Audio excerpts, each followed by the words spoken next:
Hello everyone, welcome back to my YouTube channel. Myself Nitesh. और आज के इस सेक्शन में हम लोग करंट इलेक्ट्रिसिटी चैप्टर का resistance connector in parallel combination वाला टॉपिक पढ़ने वाले हैं। ये टॉपिक इस चैप्टर का one of the important topic है। रीजन ये है कि हमारे घर में जितने भी इलेक्ट्रिकल अप्लायंसेस है वो इसी कॉन्सेप्ट पे वर्क करते हैं। ओके, तो स्टार्ट करते हैं टॉपिक को। Resistance connector in parallel. देखिए, पहले बात तो रेजिस्टेंस कनेक्टर इन पैरेलल मतलब होता क्या है। ये हम लोग ने कोई भी तीन रेजिस्टर, हम लोग n नंबर ऑफ रेजिस्टर्स ले सकते हैं या फिर बल्ब ले सकते हैं, कोई भी इलेक्ट्रिकल अप्लायंसेस ले सकते हैं। उनको हम लोग ने एक के नीचे ऐसे अरेंजमेंट में उनको अरेंज किया है। इस अरेंजमेंट को हम लोग क्या बोलते हैं? Parallel combination. ओके, ठीक है। ये पूरा सर्किट है, ये तीन रेजिस्टर्स है। पहला रेजिस्टर है जो है R1, दूसरा R2 है, तीसरा R3। ये जो आपको डिवाइस लग रहा है ए, इसको बोलते हैं एमीटर। ये एमीटर का वर्क क्या होता है? करंट मेजर करता है। ओके, और ये V क्या है? वोल्ट मीटर, जो क्या करेगा? पोटेंशियल डिफरेंस मेजर करेगा अक्रॉस दी डिवाइस। ओके, तो देखो तीनों का एंड पॉइंट सेम है, ठीक है। तो तीनों का जो पोटेंशियल डिफरेंस होगा वो क्या होगा? सेम होने वाला है, ठीक है। लेकिन सबके अंदर करंट क्या होगा? अलग अलग होगा। रीजन क्या है देखते हैं यहाँ से। ये सर्किट है, ये क्या है? बैटरी, और ये क्या है? की स्विच होता है, बटन, उसको की बोलते हैं, ठीक है। तो यहाँ से करंट फ्लो होगा पॉजिटिव डायरेक्शन से, आई करंट फ्लो हो रहा है। और देखिए यहाँ पे इसके पास तीन अलग अलग पाथ है। ये करंट अब तीन अलग अलग पाथ में जा सकता है। मान लेते हैं जो पहला यहाँ से जो करंट गया वो I1 है, रेजिस्टर R1 के लिए I1 है, और रेजिस्टर R2 के लिए I2 है, सिमिलरली R3 के लिए I3 है। अब ये तीनों भी करंट, तीनों भी अलग अलग डायरेक्शन में गए। ये करंट तीन अलग अलग डायरेक्शन में गया, तीनों करंट क्या होगा? डिफरेंट होगा। मतलब क्या? तीनों को अलग अलग करंट मिलेगा, ठीक है। अलग अलग करंट मिलेंगे। मैं यहाँ पे क्या बोल सकता हूँ? जो I है वो क्या होगा? I1 plus I2 plus I3 के इक्वल होगा। इसको इक्वेशन नंबर 1 दे देता है। Obviously I1 I2 plus I3 क्या होगा? I के इक्वल होगा, टोटल करंट के इक्वल होगा, ठीक है। इनका जो पोटेंशियल डिफरेंस है यहाँ पे, जो पोटेंशियल डिफरेंस V है वो क्या है? कांस्टेंट है, सेम है। मतलब तीनों के constant for all resistors, for all resistors. Clear है?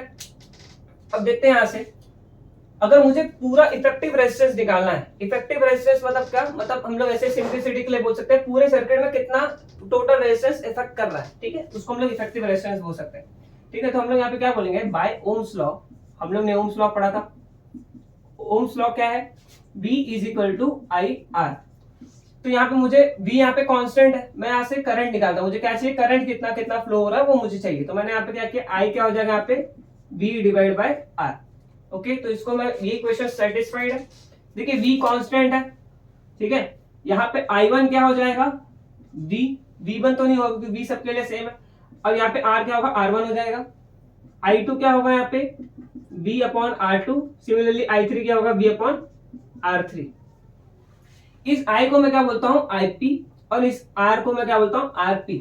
P stands for parallel combination. Current in parallel combination, तो effective resistance in parallel combination. P stands for parallel combination. Okay, तो ऐसे हम लोग समझ के रहते हैं। अब ये जो वैल्यूज है I1 I2 I3 को, इसको हम लोग इक्वेशन नंबर 1 में पुट करते हैं। Therefore in equation 1 we get, equation 1 क्या है मेरे पास? I is equal to I1 plus I2 plus I3। अब I क्या है मेरे पास? IP क्या है मेरे पास? V अपॉन RP है। I1 क्या है? V अपॉन R1 है। और I2 क्या है? V upon R2। Similarly I3 क्या है? V upon R3। ओके, अब यहां से मैं V कॉमन ले सकता हूं।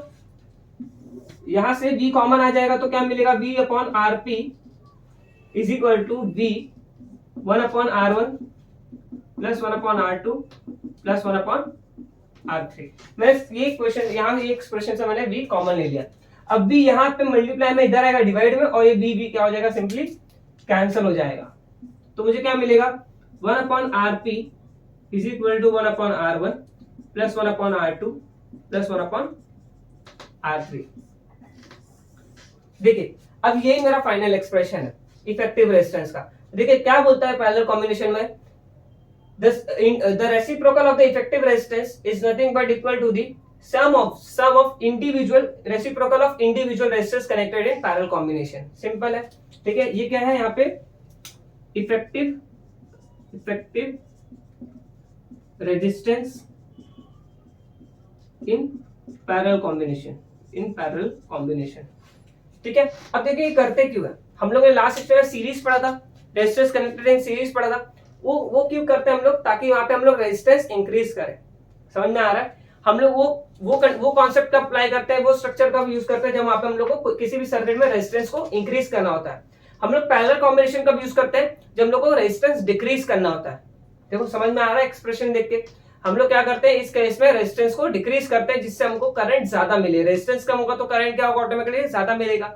और इसी के लिए हम लोग घर में क्या यूज करते हैं, ये वाला कॉन्सेप्ट यूज करते हैं, ये वाला कॉन्सेप्ट इस्तेमाल करते हैं। दूसरा रीजन क्या है कि मान लेते हैं यहाँ पे मैंने रेजिस्टेंस नहीं लगा के बल्ब लगाया होता है, समझ लेते हैं यहाँ पे मैंने बल्ब लगाया है ऐसे, ठीक है, ये यहाँ पे बल्ब है, यहाँ पे ये बल्ब मैंने कनेक्ट किया। अगर इन केस क्या हुआ, किसी एक बल्ब का फिलामेंट खराब हो गया, मान लेते हैं बल्ब डैमेज हो गया, ये वाला बल्ब डैमेज हो गया, तो ये दोनों बल्ब चलेंगे, ये दोनों बल्ब ग्लो होंगे, ऑब्वियसली ग्लो होंगे। तो इससे क्या होगा, हमारे घर का कोई भी एक अप्लायंस ऐसा होगा कि वो खराब हो गया, तो बाकी सारे अप्लायंसेस चलना चाहिए, ठीक है। लेकिन अगर ये सीरीज में होता, तो अगर ये खराब हुआ, ये डैमेज हुआ, तो यहाँ से करंट, यहाँ से कोई वायर ब्रेक हो गया, तो अगर यहाँ पे वायर कोई ब्रेक हुआ तो भी इन दोनों को कुछ फर्क नहीं पड़ेगा। लेकिन सीरीज में एक वायर भी ब्रेक हुआ तो बाकी सारे अप्लायंसेस ऑटोमेटिकली स्विच ऑफ हो जाएंगे, ठीक है। क्लियर है? तो आपको होप सो पूरा एक्सप्रेशन समझ में आया होगा, ठीक है। Thank you so much for watching.